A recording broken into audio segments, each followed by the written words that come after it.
the timing. Jonathan Van Tam, the Deputy Chief Medical Officer for England, was saying there's no magic time.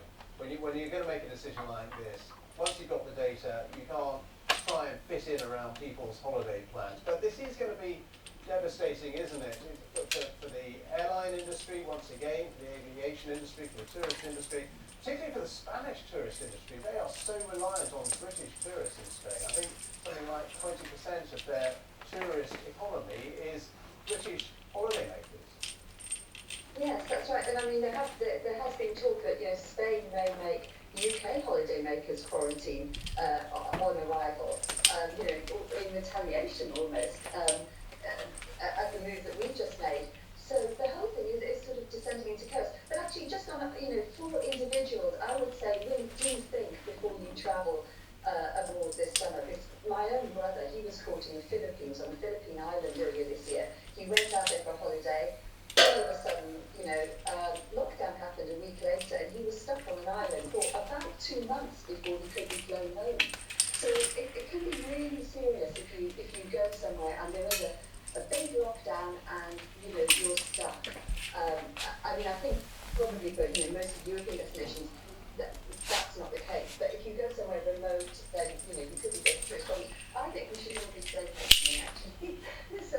I'm from Wales, and I'm thinking, go to Wales. It's got fabulous beaches. Cornwall's got fabulous beaches. Maybe support the UK hospitality industry this year, which has also been very, very badly hit by this.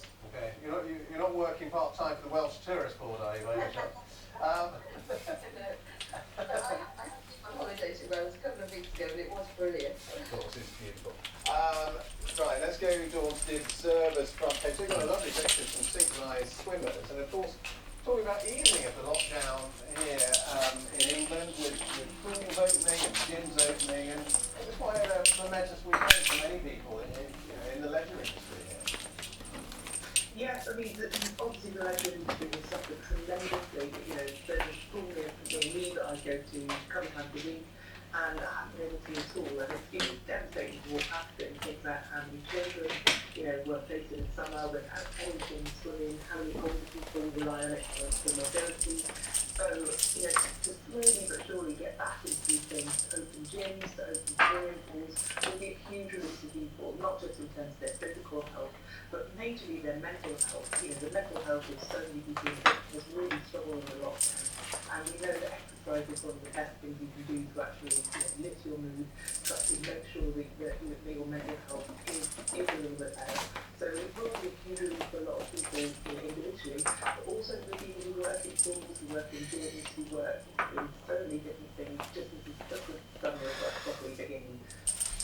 Charlotte, let's move away from coronavirus and also on the Observer there, anti-Semitism, Labour warns of cash crisis as cases grow. And it's interesting, isn't it, the whole change of tone now that Keir Starmer's the leader, here from Jeremy Corbyn. But what does this mean for the Labour Party and its finances, potentially? Yeah, well, this is a very interesting story.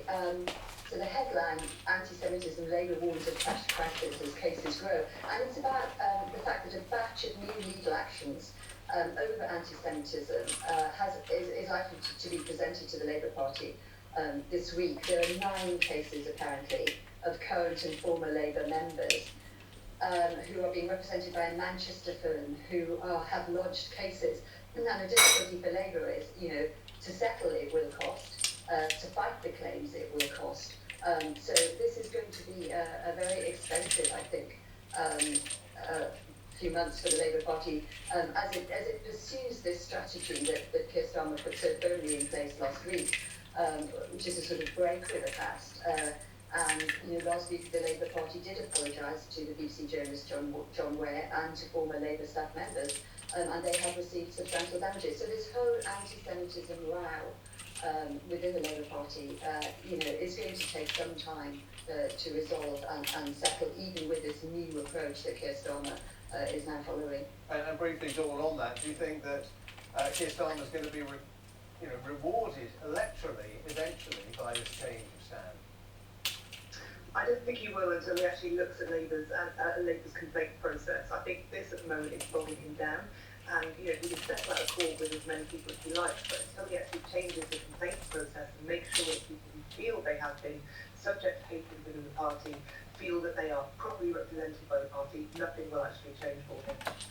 Okay, Sean, the Telegraph, Britain building up defences against Chinese space weapons. There's so much talk of China as the new threat, Huawei, Hong Kong, human rights issues.